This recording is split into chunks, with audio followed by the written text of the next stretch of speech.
TV কিনবেন, কিন্তু কোন টিভিটা নেবেন ভাবছেন? এলইডি, কিউএলইডি, মিনি এলইডি নাকি ওলেড? কনফিউজড? আচ্ছা, এইচডি ভালো হবে নাকি ফুল এইচডি? নাকি একটু দাম বেশি দিয়ে 4K নেওয়া ভালো? নাকি একদম ফিউচার প্রুফ করার জন্য 8K নিয়ে নেবেন? প্যানেল টাইপ ব্যাপারটা কি? এইচডিআর টিভি কি বেটার, বা ডলবি কি জরুরি? হাজারো প্রশ্ন। স্পেসিফিকেশনে বেশি জোর দেবেন নাকি পিকচার কোয়ালিটিতে? মোবাইলের মতো টিভিতে প্রসেসরও কি ইম্পর্ট্যান্ট? আচ্ছা, কোন ব্র্যান্ডের টিভি বাজারের সেরা? এই সব কনফিউশন আপনাদের এই ভিডিওতে আমি দূর করব। সে আপনার বাজেট 15,000 টাকাই হোক বা 1.5 লাখ। এই ভিডিও আপনার টিভি কেনার সব সেরা গাইড হয়ে থাকবে চিরকাল। আর শুধু কনফিউশন দূর করাই নয়, এই ভিডিও আপনাকে করে তুলবে টিভির একজন টেক এক্সপার্টও। সঙ্গে রইল ভারতের সেরা টিভি কোনগুলি তার তথ্য। তাহলে আর কি, চলুন কথা না বাড়িয়ে এবার ভিডিওটা শুরু করি। নমস্কার, ফান্ডাদার এই টিভি সিরিজের প্রথম কিন্তু সুপার ইনফরমেটিভ ভিডিওতে আপনাদের সবাইকে স্বাগত। তবে শুরু করার আগে যে কথাটা সবসময় বলি, ফান্ডাদা মানেই কিন্তু এরকমই চোখ খুলে দেওয়া সব ভিডিও, আপনাদের প্রতিদিনকার জীবনকে আরও একটু সহজ, আরও একটু উন্নত করে তোলার সব ইনফরমেশন। তাই চ্যানেলটাকে যদি এখনও সাবস্ক্রাইব না করে থাকেন তাহলে প্লিজ, আর হ্যাঁ, বেল আইকনটা প্রেস করতে ভুলবেন না কিন্তু, যাতে যখনই আমরা এই ধরনের দুর্দান্ত ভিডিও নিয়ে আসব আপনি সঙ্গে সঙ্গে নোটিফিকেশন পাবেন। তাহলে চলুন এবার ভিডিওতে ফিরি। প্রথমেই আমরা প্যানেলের ব্যাপারটা নিয়ে আগে আলোচনা করি, যেটা কি ধরনের। আমরা তো শুনছি LED, QLED, mini LED, OLED, এগুলো ব্যাপারটা কি সেটা একটু বুঝি। সবার আগে আপনাকে এটা বুঝতে হবে যে একটা টিভির যে প্যানেল, আমরা যে টিভিটা দেখি না এরকম সরু একটা টিভি, সেইটার ভেতরে কিন্তু অনেকগুলো এরকম মানে প্যানেল থাকে। এর মধ্যে একটা পোর্শনকে, অর্থাৎ এই পোর্শনটাকে এই অবধি, এটাকে বলা হয় ব্যাকলিট প্যানেল অ্যাসেম্বলি, অর্থাৎ এখান থেকে লাইটটা বেরোয়। আর এই পোর্শনটাকে বলা হয় অপটিক্যাল অ্যাসেম্বলি। এই দিকটা হচ্ছে ব্যাকলাইট অ্যাসেম্বলি, এদিকটাকে বলা হয় অপটিক্যাল অ্যাসেম্বলি। এবার দুদিকে দুরকম প্যানেলের কিন্তু ব্যাপার আছে। আমরা যেটা মানে মনে করি যে একটাই বোধহয় প্যানেলের মধ্যে দিয়ে পুরো ব্যাপারটা হয়, সেটা নয়। এই দিকেই ব্যাকলাইটের যে সেকশনটা, অর্থাৎ এই যে সেকশনটা, এই সেকশনটার মধ্যেই ওই ব্যাপারগুলো আসে, যেখানে এলইডি আসবে, কিউএলইডি আসবে, মিনি এলইডি আসবে। আর এই দিকের যে প্যানেল, এইখান থেকে যে এই প্যানেলের এটা তৈরি হচ্ছে, এইটা হচ্ছে লিকুইড ক্রিস্টাল ডিসপ্লে বা এলসিডি প্যানেল। সেখানে আবার আসে হচ্ছে ভিএ নেব না পিভিএ নেব না আইপিএস প্যানেল নেব, এই ব্যাপারগুলো। অর্থাৎ এইটা কিন্তু দুটো ভাগে ভাগ করা, একটা ব্যাকলাইট পোর্শন আর একটা অপটিক্যাল পোর্শন। দুটোতেই আমাদের কিন্তু অনেকগুলো চয়েস আছে, এবং বিভিন্ন চয়েসে টিভির কিন্তু সিস্টেম বিভিন্নভাবে বদলে যায়। তাহলে এবার আমরা আসি একটা একটা করে। প্রথমে আমরা দেখি যে এই পুরো ব্যাপারটা বুঝতে হলে আমাদের একটু পুরনো ইসে যেতে হবে, যখন আমরা প্রথম এলসিডি টিভি পাই। প্রথম যখন এলসিডি আসে তখন এলসিডিতেও এরকম ব্যাপারটাই ছিল, যে এদিকে এই প্যানেলের এরকম ব্যাপার ছিল, যেটা ব্যাকলাইট, আর এই দিকটা হচ্ছে এই অপটিক্যাল অ্যাসেম্বলি, এটা ছিল এইখান থেকে। তো এই যে জায়গাটা ছিল, এইখানে এই ব্যাকলাইটটা দেওয়া হতো সিসিএফএল ল্যাম্প অ্যারে দিয়ে। এই যে আপনারা দেখছেন এরকম, এই যে সিসিএফএল ল্যাম্প এরকম দেওয়া থাকতো টিভি জুড়ে। সেখান থেকে আমি খুব বেশি টেকনিক্যাল ডিটেলসে যাচ্ছি না, কারণ তাহলে ভিডিওটা খুব বোরিং হয়ে যাবে। মোদ্দা কথা হচ্ছে, টিভি যে আমরা ছবি দেখতে পাই, সেটা যে আলোটা, সেই আলোটা আসতো সিসিএফএল বা এরকম লম্বা লম্বা লাইটের মাধ্যমে। এখন এই যে ব্যাপারটা আসতো, এতে যে সমস্যাটা হতো সেটা হচ্ছে যে কন্ট্রাস্ট ইস্যু হতো, ব্রাইটনেস বেশি বাড়ানো যেত না। কারণ লাইটগুলো এরকম লম্বা লম্বা, লাইট অফ করা অন করা, অর্থাৎ যেখানে ব্ল্যাক আসছে সেখানে লাইট থাকবে না, যেখানে আবার হোয়াইট আসছে সেখানে ফুল লাইট আসবে। মাঝখানেরগুলো এই লাইটের যে কম্বিনেশন, সেইটা এইখানে খুব ভালোভাবে অ্যাচিভ করা যেত না, এবং বেশি ব্রাইটনেস হতো না। যে কারণে দেখবেন যে আগেকার দিনে যে এলসিডি টিভিগুলোর মানে ছিল, তার ব্রাইটনেস কম, এবং সেই সঙ্গে সঙ্গে সেই মানে টিভিটা অনেক বেশি থিকার, প্রায় 3-4 ইঞ্চি মোটা হতো। তো এইটা ছিল ফার্স্ট ফেজ। যেটা এই টেকনোলজি কিন্তু এখন আর কোনো টিভি কোম্পানি প্রায় দেয় না, এইটা মোটামুটি অবসলিটের জায়গায় চলে গেছে। এরপরে যে টেকনোলজিটা আসলো সেটা হচ্ছে ওল্ড মানে এলসিডি থেকে প্রথম আমরা এলইডিতে আসলাম। এলইডিতে কি হলো, এলইডিতে যে ব্যাকলাইট পোর্শনটা আছে সেই ব্যাকলাইটটা ডিফারেন্ট হয়ে গেল। অর্থাৎ ব্যাকলাইটটা আর মানে আগে সিসিএফএল দিয়ে যে আলোটা আসতো সেই জায়গায় এলইডি নিয়ে আসা হলো, যেটা হচ্ছে লাইট এমিটিং ডায়োড বলা হয় এলইডিকে। এবার এইখানে এলইডি, এটা ওল্ড জেনারেশনের যে এলইডি সেইটা আবার দুটো ভাগ ছিল, একটা হচ্ছে এজ লিট, এইটা হচ্ছে এজ লিট, আরেকটা হচ্ছে ব্যাকলিট। যখন এলসিডি ছিল তখন পুরোটাই ব্যাক থেকেই আসতো, কিন্তু ফার্স্ট জেনারেশন অফ এলইডি যখন আসলো তখন হচ্ছে এজ লিট আসলো, অর্থাৎ আইদার এই প্যানেলের নিচ দিয়ে নিচের এজে বা প্যানেলের সাইডের এজে এখান থেকে লাইটটা যেত এবং সেই লাইটটা আলটিমেটলি আমাদের ছবিটা তৈরি করতো। মাঝখানে আরও অন্যান্য প্যানেল রয়েছে কালার টালারগুলো তৈরি করার জন্য ইত্যাদি ছিল, সেগুলো টেকনিক্যাল ডিটেলস আমি আর যাচ্ছি না তার মধ্যে। কিন্তু মোদ্দা কথা হচ্ছে যে এইটা হচ্ছে ফার্স্ট জেনারেশন বা old generation edge lit LED, এটা প্রথমে আমাদের কাছে আসলো। এখন এই যে ব্যাপারটা এই এজ লিট, এতে কি সমস্যা হলো? সমস্যা হলো যে এই এজ লিটে এক হচ্ছে ইউনিফর্মিটি ইস্যু হলো, অর্থাৎ এইখানে যেহেতু একটা সাইড থেকে লাইট আসছে ফলে লাইট চারদিকে ব্লিড করতে, মানে যে জায়গাটা ধরুন একটা ব্ল্যাক ব্যাকগ্রাউন্ডে আমি চাঁদকে দেখছি, এবার চাঁদের আলোটা যেন মনে হচ্ছে গোটা স্ক্রিনের অনেকটা অংশ জুড়ে ছড়িয়ে পড়ছে, অথচ চাঁদটা মাঝখানে আছে, কারণ ওই মানে যেহেতু একটা সাইড থেকে আলোটা আসছে আলোটাকে সঠিকভাবে কন্ট্রোল করা যেত না, ফলে ইউনিফর্মিটি ইস্যু ছিল, পুয়ার কন্ট্রাস্ট এবং উইক এইচডিআর, এই তিনটেই এর ডিসঅ্যাডভান্টেজেস। এই এজ লিটের পরের ভার্সানে আসলো যে যেহেতু এটা একটা সাইড থেকে আলোটা বেরোচ্ছিল সেই জন্য ব্যাকলিট আসলো। ব্যাকলিটে এবার কি হলো যে সাইড থেকে আর আসবে না, এরকম টিভির পেছন দিকে এরকম এলইডি ইনস্টল করে দেওয়া হলো, এখানে এরকম এলইডি ইনস্টল করে দেওয়া হলো, তার ফলে সরাসরি আলোটা সামনে স্ক্রিনে চলে আসতে শুরু করলো। এটা ওইটার থেকে অনেক বেটার হলো, তার কারণ এখানে ইচ্ছে মতন এই পোর্শনটাকে আলোটা অফ করা যায়, আমি যদি ব্ল্যাক দেখাতে চাই এই পোর্শন অফ করা যায়, এরকমভাবে অফ অন করে এটা করা হলো। কিন্তু এখানে এলইডি যেটা দেওয়া হলো সেগুলো বড় বড় এলইডি এবং বেশ কিছুটা গ্যাপ রেখে রেখে এইটা হচ্ছে। কিন্তু সেখানেও কি হচ্ছে যে এইটা যদি আমি অফ করি তাহলে এই অফের জন্য এই জায়গাটা অন্ধকার হবে ঠিকই, কিন্তু সাইডের আলোর জন্য আবার এইখানে একটু একটু মানে প্রবলেম রয়ে যায়, মানে কন্ট্রাস্টটা অত ভালো আসে না, ঠিক আছে। এইটা কিন্তু এটা হচ্ছে ব্যাকলিট এলইডির ফার্স্ট ভার্সন। এতে আমরা কি সুবিধা অসুবিধা পাচ্ছি? এতে আমরা সুবিধা অসুবিধা পাচ্ছি যে সুপিরিয়র ইউনিফর্মিটি হলো ইমেজে, ব্রাইটনেসও রিলায়েবল হলো, কিন্তু এই টিভিটা অনেক বেশি মোটা হলো। মানে আমরা যে একদম স্লিক এলইডি খুঁজছিলাম যেটা এজ লিটে আসছিল, এটা কিন্তু একটু মোটা। তো কোম্পানিগুলো কি করলো, ওই স্লিকের অ্যাডভার্টাইজমেন্ট দিয়ে স্লিকে মানে এজ এলইডিগুলো বিক্রি করলো, আর এরা এখানে যেটা যারা বিক্রি করলো ব্যাকলিটে তারা বললো আমার পিকচার কোয়ালিটি বেটার। তো এইটা হচ্ছে দুটো মার্কেটিং গিমিক যার মধ্যে দিয়ে এটা বিক্রি হলো। এরপরে এটা আরও ইভলভ হয়ে ব্যাকলিট এলইডি হলো, কিন্তু এফএএলডি টেকনোলজি, মানে ফুল অ্যারে লোকাল ডিমিং। অর্থাৎ এখানে অনেক এলইডি দেওয়া হলো, ওইখানে যেমন এলইডিগুলো বড় বড় ছিল আগেরটায় যেটা ওল্ড জেনারেশন অফ ব্যাকলিট, এখানে এই ফুল অ্যারে লোকাল ডিমিংয়ে অনেক বেশি পরিমাণ এলইডি দেওয়া হলো, মানে ধরুন কয়েকশো।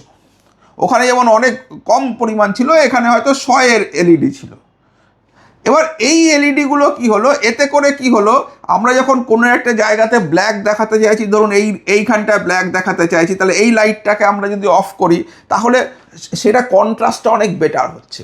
এই ফুল অ্যারে লোকাল ডিমিং হচ্ছে তার পরবর্তী পর্যায়ে, অর্থাৎ ব্যাকলিট এলইডির উন্নত ভার্সন।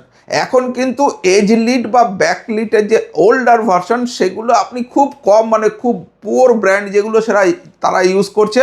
নর্মালি এখন একটু ভালো ব্র্যান্ডে আপনি গেলে আপনি এফএএলডি বা ফুল অ্যারে লোকাল ডিমিং পাবেন।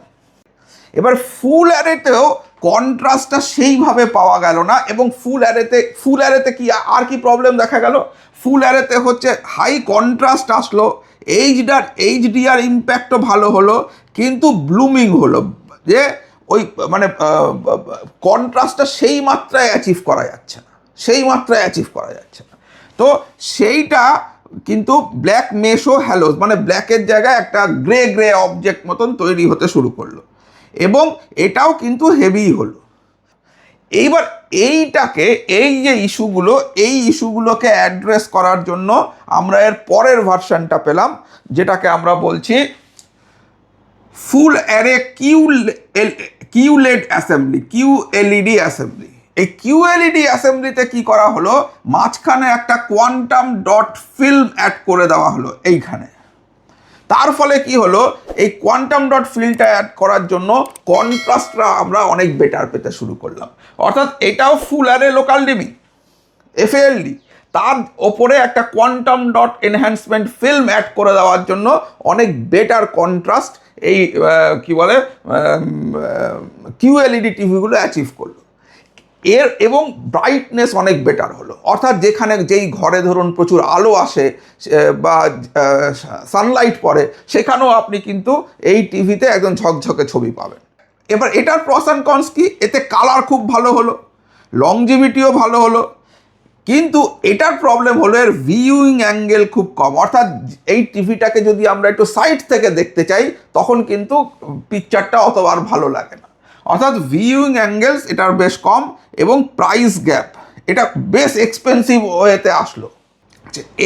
এইটা কাদের জন্য, যে day time viewing in bright রুমে যদি ডে টাইম ভিউইংয়ের জন্য চান, তাহলে পরে এইটা আইডিয়াল চয়েস।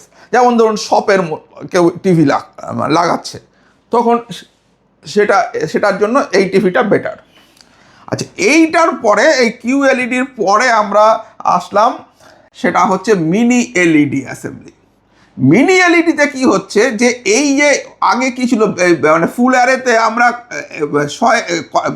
100-200 এরকম এলইডি ব্যাকলিট দেখেছিলাম, এখানে এটা থাউজেন্ডসে হয়ে গেল, মাইক্রোস্কোপিক এলইডি গোটা স্ক্রিন জুড়ে।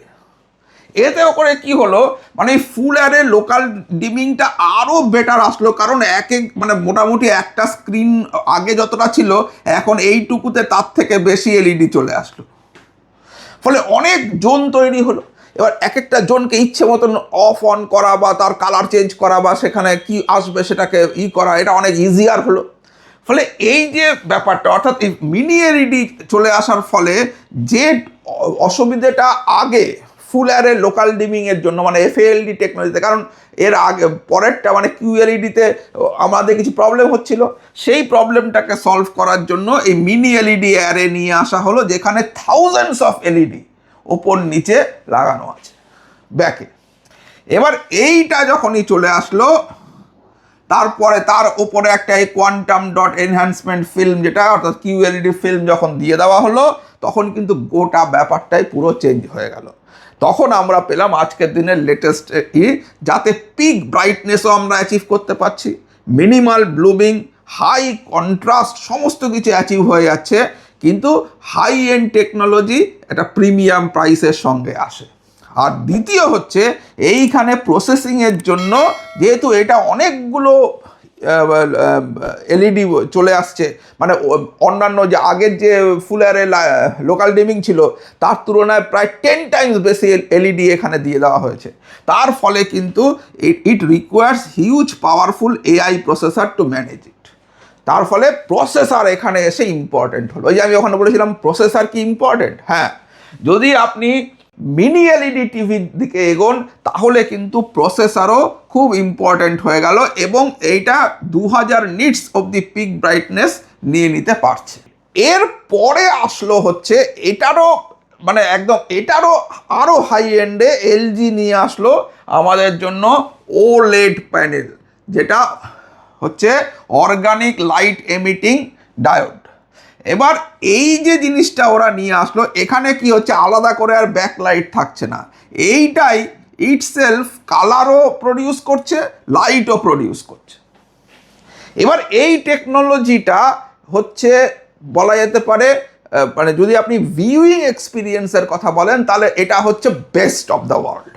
কিন্তু সমস্যা হচ্ছে যে এই যেহেতু এইটা মানে সেলফ এমিটিং ডায়োড এগুলো, সুতরাং এইখানে একটা প্রবলেম আসছে, সেটা হচ্ছে অনেক সময় এটা বার্ন হয়ে যায় স্ক্রিন, যার ফলে মানে এই প্রচণ্ড এক্সপেন্সিভ টিভি হওয়া সত্ত্বেও এই টিভিগুলো কিন্তু অনেক সময় স্ক্রিনের বিভিন্ন জায়গায় বার্ন এফেক্ট দেখা যায়। তার ফলে এইটা কিন্তু মানে যদি আপনার কাছে প্রচুর পয়সা থাকে, যদি আপনার মনে হয় যে না ঠিক আছে আমি আজকে একটা টিভি কিনলাম, 3 বছর পর আবার একটা টিভি কিনে নেবো, কী অসুবিধা আছে, then you can go for OLED. কিন্তু নর্মালি আমি বলবো যে আপনাদের মানে যদি বাজেট কনস্ট্রেন্ট থাকে বা সেরকমভাবে আপনারা মানে 3 বছর 4 বছর ছাড়া ছাড়া টিভি না বদলাতে চান, তাহলে পরে better go with LED, not with OLED. তাহলে এবার ওলেডে দেখুন সব কিছুই পারফেক্ট হয়ে গেল, মানে আপনার ইনফাইনাইট কন্ট্রাস্টের দুর্দান্ত কন্ট্রাস্ট পাচ্ছেন, একদম ব্ল্যাক মানে পুরো ব্ল্যাক জেড ব্ল্যাক পাওয়া যাচ্ছে, ভিউইং অ্যাঙ্গেলেরও কোনো প্রবলেম নেই। কিন্তু দেখুন বার্ন ইন রিস্ক আছে, অর্থাৎ static images can leave permanent marks over years. আপনি 2-3 বছর 4 বছর ইউজ করার পরে ওইখানে কিন্তু বার্ন হয়ে যেতে পারে এলইডিগুলো, সেই ক্ষেত্রে কিন্তু আপনার ছবির ওই জায়গাতে আপনি কোনো কিছুই পাবেন না। এইটা হচ্ছে একটা প্রবলেম। আর কি ব্রাইটনেস কিন্তু এইগুলোর তুলনায় কম, মানে এইটা হচ্ছে ডার্ক রুম, মানে আপনি সিনেমা এক্সপিরিয়েন্স যদি নিতে চান, যে আপনি রুম অন্ধকার করে একটা টিভি দেখবেন যেখানে আপনার পিকচার কোয়ালিটি হচ্ছে শেষ কথা, সেখানে you can go for OLED. আর ট্যাকে তো জোর থাকতেই হবে, তো তাহলে আপনি এটা যেতে পারেন। তাহলে এই পোর্শনটা আমি এবার একটা জায়গায় সামারাইজ করে দিচ্ছি। তাহলে দেখুন standard LED, FALD, QLED, mini LED, OLED. আপনারা একটা স্ক্রিনশট নিয়ে নিতে পারেন, এই স্ক্রিনশটটা দেখে আপনারা পরে ডিসাইড করতে পারবেন। তো এইটা হচ্ছে প্যানেলের আমরা ডিসকাশনটা করলাম। এই প্যানেলটা কিন্তু ব্যাকলিট পোর্শন, অর্থাৎ আমরা বলেছিলাম দুটো পোর্শন, একটা হচ্ছে ব্যাকলিট পোর্শন আর একটা হচ্ছে এলসিডি পোর্শন। এই ব্যাকলিট পোর্শনে তাহলে এইগুলো হচ্ছে আমাদের চয়েস। তাহলে আমাদের মেন অবজেক্টিভ হচ্ছে আমাদের আইদার আমরা এফএএলডিতে যাব অথবা মিনি এলইডিতে যাব। আর কিউলেড বা কিউএলইডিতে তখনই যাব যদি আমাদের একদম ভীষণ ওয়েল লিড ঘর, মানে ধরুন এয়ারপোর্ট বা দোকান, আমার দোকানে আমি একটা টিভি লাগাচ্ছি, সে কফি শপ আছে বা বড় রেস্টুরেন্ট, সেখানে টিভি লাগাবো, তাহলে you can go for QLED also. কিন্তু নর্মালি বাড়ির জন্য either go for full array local dimming or mini LED. এখন এরপরে তো আরও টেকনিক্যাল আমরা কথাবার্তা বলবো, কিন্তু যারা টিভি কিনতে চাইছেন ইমিডিয়েট, তাদের জন্য আমি এই পুরো বিষয়গুলো পর্যালোচনা করে ভারতের সেরা টিভিগুলোর লিস্ট নিচে ডেসক্রিপশন বক্সেও দিয়ে দিয়েছি, এবং আপনারা দেখতে পাচ্ছেন যে অন স্ক্রিনও বেশ কিছু আসছে কিউআর কোডের মতন ফ্লিপকার্টের। সো আপনারা যদি এই জায়গাগুলোতে ক্লিক করে গিয়ে টিভি কিনে নেন, তাহলে চোখ বন্ধ করে সেই টিভিগুলো নিতে পারেন। আমি সমস্ত দিক অ্যানালাইজ করে ওই টিভিগুলোর লিঙ্কই আমি এখানে অন স্ক্রিন এবং নিচে ডেসক্রিপশন বক্সে দিয়ে দিয়েছি, তো আপনারা সেখানে গিয়ে নিতে পারেন। আচ্ছা, এবার আসি, এটা তো এই পার্টটা হলো। এবার এর পরের পার্টে আমরা যাব, যেখানে আমরা দেখাবো ডিসপ্লে প্যানেলের আর্কিটেকচার, অর্থাৎ অপটিক্যাল পোর্শনটা, যেখানে VA, IPS and professional grade LCD প্যানেলের আমরা কথা বলবো। প্রথমেই আমরা ভিএ প্যানেল, অর্থাৎ যেখানে ভার্টিক্যাল অ্যালাইনমেন্ট হয়, সেই প্যানেলটায় চলে গেলাম। এবার এখানে কি হয়, এখানে আমরা যদি এটার আমরা টেকনিক্যাল খুব বেশি ডিটেলসে যাচ্ছি না, তার ব্যাপারটা অনেক মানে লম্বা হয়ে যাবে। এতে যেটা হয় সেটা হচ্ছে ডিপ কন্ট্রাস্ট অ্যাচিভ করা যায় আর ইঙ্কিয়ার ব্ল্যাকস অ্যাচিভ করা যায়, কিন্তু একটা ঘোস্টিং এফেক্ট আসে এবং এর অ্যাঙ্গেলটা অত ভালো হয় না ভিএ প্যানেলে। ভিএ প্যানেলে টিভি আপনি দেখবেন একটু যদি সাইড থেকে দেখেন, মানে ধরুন আপনারা অনেকে বসে টিভি দেখছেন, তখন যারা সাইডে বসে দেখছে তাদের কাছে কিন্তু টিভির পিকচারগুলো অত ভালো লাগবে না। তো এইটা হচ্ছে ভিএ প্যানেলের সমস্যা, কিন্তু কন্ট্রাস্ট খুব ভালো আসে, মানে সবচেয়ে হাই কন্ট্রাস্ট এই ভিএ প্যানেলে অ্যাচিভ করা যায়, দ্যাট ইজ 5000:1। কন্ট্রাস্ট খুব ভালো আসবে, কিন্তু ভিউইং অ্যাঙ্গেলে সমস্যা হবে।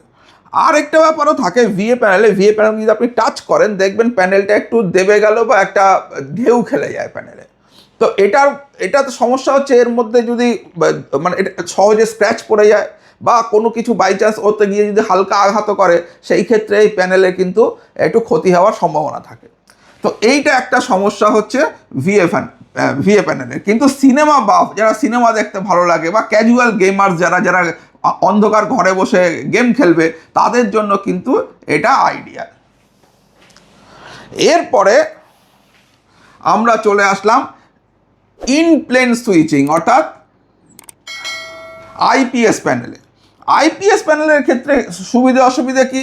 আইপিএস প্যানেলের সুবিধা অসুবিধা হচ্ছে ওয়াইড ভিউইং অ্যাঙ্গেল, অর্থাৎ 178 ডিগ্রি, মানে অলমোস্ট আপনি একটা টিভির একদম ধারেও যদি বসে থাকেন, আপনি কিন্তু পরিষ্কার ছবি দেখতে পাবেন, যা সামনে থেকেও লোকে দেখছে আপনিও তাই পাবেন। এটা একটা সুবিধে। কালার অ্যাকিউরেসি খুব ভালো, কিন্তু ব্যাকলাইটের একটা আইপিএস গ্লো আসে এবং কন্ট্রাস্ট রেশিও অত ভালো হয় না, 1000:1 হয় খুব বেশি হলে। এবার এইটাকে কাটানোর জন্য আইপিএস প্রো হচ্ছে, এই আইপিএস প্যানেলে অনেক অ্যাডভান্টেজ আছে। আইপিএস প্যানেল ফ্যান্টাস্টিক প্যানেল, কিন্তু আইপিএস প্যানেলের কন্ট্রাস্টটা লো, সেই কন্ট্রাস্টটাকে বাড়ানোর জন্য আমরা আইপিএস প্রোকে এখন পাচ্ছি, যেখানে ফুল অ্যারে লোকাল ডিমিং থাকছে, তার সঙ্গে কোয়ান্টাম ফ্রেম পাচ্ছে, তার সঙ্গে আমরা আইপিএস প্যানেল নিয়ে আসছি, যার ফলে এই টিভি অনেক বেশি ডিউরেবল হচ্ছে, টেকসই হচ্ছে, এবং আপনার যদি স্ক্রিনের ওপর আপনি টোকা মারেন, আপনি বুঝতে পারবেন যে এটা সলিড। এবং তার থেকেও বড় কথা যে আপনার কালার যে তৈরি করে আইপিএস প্যানেল, সেটা ফ্যান্টাস্টিক, একদম রিয়েল লাইফ কালার পাবেন। আমি টোটাল সুবিধা অসুবিধাগুলো বলে দিচ্ছি। এনহ্যান্স কন্ট্রাস্ট বাড়ে, ওয়াইড গ্যামিউট DCI P3 কম্প্যাটেবল হয়ে যায়, মিনিমাল গ্লো, অর্থাৎ গ্লো প্রায় থাকেই না, প্লাস এই টিভি হচ্ছে সেই টিভি যাতে 10 বিট কালার পাওয়া যায়। অর্থাৎ এই সব মিলিয়ে এই আইপিএস প্রো হচ্ছে the best optical panel. Light প্যানেলটা হচ্ছে আমরা আগেই দেখেছি মিনি এলইডি, আর মিনি এলইডির সঙ্গে যদি আমরা আইপিএস প্রোকে মিশিয়ে দিই, তাহলেই আমরা পাবো বেস্ট টিভি। ঠিক আছে, তাহলে এইটাকেও আমরা একটা সামারাইজ করে দিলাম যে ভিএ প্যানেলের ক্ষেত্রে যেখানে কন্ট্রাস্ট রেশিও 3000:1 আসে, আইপিএস প্যানেলে সেটা বেশ কম, 1000:1, কিন্তু আইপিএস প্রো এটা 2000:1 হয়ে যাওয়ার জন্য এটা মোটামুটিভাবে একটা ঠিকঠাক জায়গায় কন্ট্রাস্ট দিতে পারে। এখানে ভিউইং অ্যাঙ্গেল ভিএতে ন্যারো, সেখানে আইপিএসে ওয়াইড, এটা একটা বিরাট সুবিধে। কালার অ্যাকিউরেসি এটা গুড, এটা এক্সেলেন্ট, নর্মাল আইপিএস প্যানেলও এক্সেলেন্ট। আর আইপিএস প্রোতে গেলে রেফারেন্স গ্রেড, অর্থাৎ যেটা দেখে রেফারেন্স দেওয়া হয়, যাকে এইরকম কালার চাই, এই রেফারেন্স গ্রেড কালার দেয় আইপিএস প্রো। রেসপন্স টাইম কি, এটা একটু স্লো আর এটা ফাস্ট, আর আইপিএস প্রো এর ক্ষেত্রে এটা অপটিমাইজড। এইবার আমি এই সমস্তগুলোকে আবারও বলছি, আমি 32 ইঞ্চি থেকে নিয়ে 65-75 ইঞ্চি অবধি বিভিন্ন ধরনের টিভিকে, আমি যে বেস্ট অ্যাভেলেবেল যে টিভি ভারতবর্ষে রয়েছে তাদের লিঙ্ক আমি নিচে ডেসক্রিপশন বক্সে দিয়ে দিলাম। সেই সঙ্গে সঙ্গে অনস্ক্রিনও আপনারা পেয়েছেন, দরকার হলে একটু ব্যাক করে আপনারা ওই পার্সোনাল প্রেফারেন্স অনুযায়ী ব্র্যান্ড কিনে নিতে পারেন। সুতরাং এইভাবে আমরা এই ভিডিওতে অ্যানালাইজ করলাম প্যানেলটা নিয়ে। এর পরের ভিডিওতে আমরা অ্যানালাইজ করব আরেকটা ব্যাপার নিয়ে, যেটা হচ্ছে যে আমরা কি ধরনের রেজলিউশন চাই। আমরা কি এইচডি নেব, ফুল এইচডি নেব, 4K নেব, না 8K নেব, ব্যাপারটা কি, কোন ধরনের টিভি সাইজে কোনটা বেস্ট, এই পুরো ব্যাপারটাকে আমরা অ্যানালাইজ করব এর পরের ভিডিওতে। একটা ভিডিওতে পুরোটা দিতে গেলে তো অনেক লম্বা হয়ে যাবে, আপনারাও দেখবেন না। সুতরাং ওইটা আমরা ওখানে অ্যানালাইজ করব। যারা টিভি সম্পর্কে টেকনিক্যালি সাউন্ড হতে চাইছেন, যাতে কেউ তাকে ঠকিয়ে না দিতে পারে, তাহলে পরে এই সিরিজটা মন দিয়ে দেখুন। আর টিভি যদি কিনতে চান, তাহলে ডেসক্রিপশনে লিঙ্ক তো রইলই।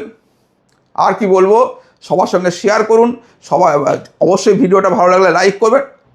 এখনও সাবস্ক্রাইব করেননি, কী করছেন, সাবস্ক্রাইব করে দিন, কারণ এই ধরনের দুর্দান্ত ভিডিও এই চ্যানেলে সবসময় আসতে থাকে। আর যখনই আসবে বেল আইকনটা ক্লিক করে রাখবেন, আপনি নোটিফিকেশন পাবেন।